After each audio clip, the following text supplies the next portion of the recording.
If she could talk, she might say, Pele blew his top. She was part of the flamboyant life in the Paris of the Caribbean, decorating the veranda of the theatre. Look at her thumb. Mount Pele, today, is covered with a green carpet, and many days shaded by soft, beautiful clouds, a perfect backdrop for an interesting town.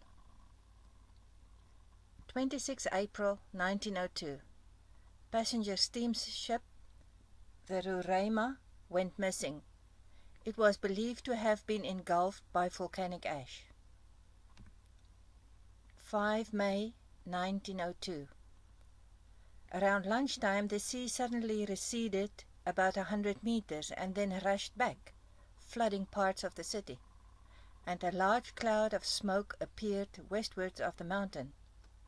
One wall of the crater collapsed and propelled a mass of boiling water and mud into Blanche River, flooded the Guerin sugar works, and buried about 150 victims under 60 to 90 meters of mud.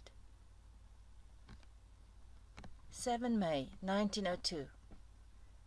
Captain Marina Leboeuf of the barque Orsolida left the harbour of St. Pierre with only half of the sugar cargo loaded, despite the shippers' protest and clearance refused by the port authorities, and threats of being arrested.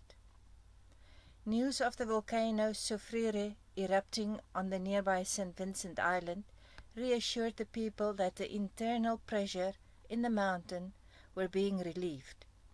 People from the countryside attempted to find refuge in the city of St. Pierre, increasing its population by several thousands.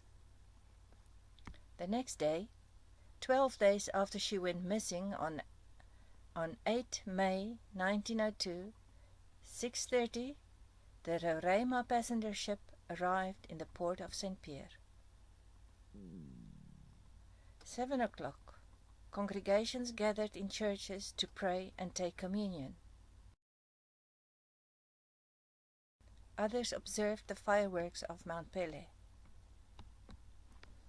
7:53.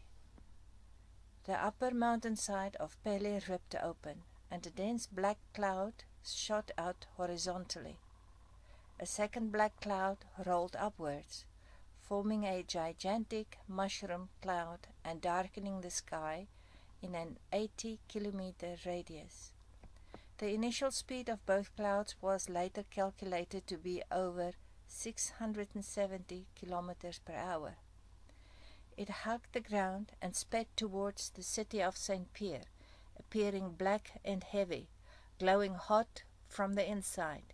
It consisted of superheated steam and volcanic gases and dust, with temperatures exceeding 1,075 degrees Celsius. In under a minute, it reached and covered the entire city, 6.5 kilometers away, instantly igniting everything combustible. A rush of wind followed. Then came a half-hour downpour of muddy rain and ashes. The town vanished before our eyes, eyewitnesses to the eruption, probably survivors on the boats, said.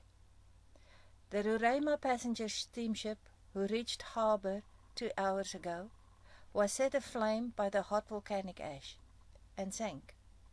28 of her crew and all the passengers, except 2, were killed. 21 square kilometers was devastated by the eruption, with the city of St. Pierre taking the brunt. Annihilation of life and property was total. The man in the jail for wounding a friend with a cutlass survived because of the thick rock walls and little ventilation. Yet, also he was badly burned. Many of the few survivors who fled were horribly burned, and most died later from their injuries. Compere Leandre, who lived at the edge of the city, said, I felt a terrible wind blowing. The earth began to tremble, and the sky suddenly became dark. I turned to go into the house. With great difficulty climbed the 3 or 4 steps that separated me from my room, and felt my arms and legs burning, also my body. Under a shroud of ashes, heaped in windrows several feet deep, caked by the rains, were 30,000 victims. Many had casual attitudes, their features calm and reposeful. Death overtook them without warning or pain. Others were contorted in anguish. Few were identifiable. The city burned for days. Sanitation parties penetrated the calcined ruins bit by bit, to dispose of the dead by burning. The stench was sickening. If she could talk, what would be her story?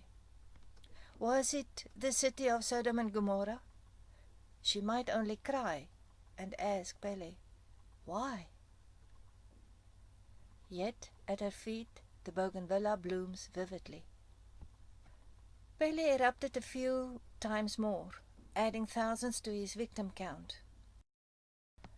Pele also grew an impressive volcanic spine of about 150 meter wide by 300 meter high, which collapsed after 5 months.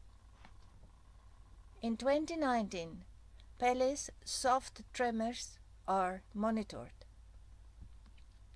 I wonder if the tsunami of 5 May 1902 has traveled any distance with more casualties at other islands or countries. Walking on these streets makes one thankful to be able to say goodbye to our loved ones. Thanks for watching.